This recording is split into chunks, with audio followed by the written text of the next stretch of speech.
ভাবি, ভাবি। হ্যাঁ ফাতিমা, কিরে ভাইজান কই? তোর ভাইজান তো একটু বাইরে হলো কেন? ভাবি, ফারহানা ওর বাবার সাথে দেখা করতে যাইতে চায়। ও, টাকা লাগবে মামনি? আরে না, ও চায় আমি ওর সাথে যাই। এটা তো আমিও চাই। আরে মামি তুমি একটা আমারে বুঝাই বলো না, আমার কথাই শুনতেছে। ভাবি বুঝো না, ভাইজান যদি জানে কি। দূর, তোর ভাই কেমনে জানবো? তোর ভাইজানটা জানতেই দিব না, টেরি পাইতে দিব না। মামি ম্যানেজ করে ফেল।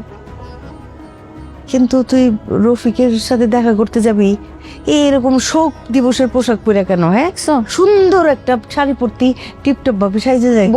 ভাবি কি কও?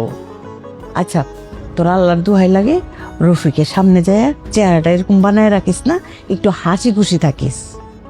দেখ রে ফাতিমা, রফিক বেচারা সারাটা জীবন তার ভুলের খেসারত দিয়ে গেল, আর সরি বলতে বলতে তার জীবনটা শেষ।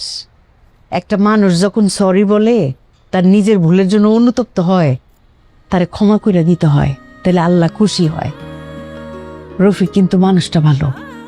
বোন রে, আর কত জীবন একলা থাকবি? একলা জীবন খুব কষ্টের। আমার তোরে দেখলে খুব কষ্ট লাগে। একলা থাকিস না আর ফাতিমা।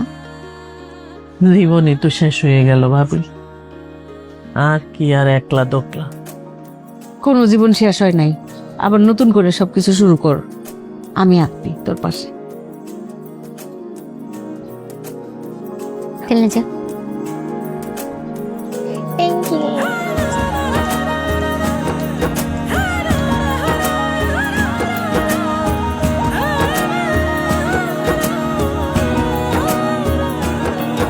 এটা আমাদের গল্প।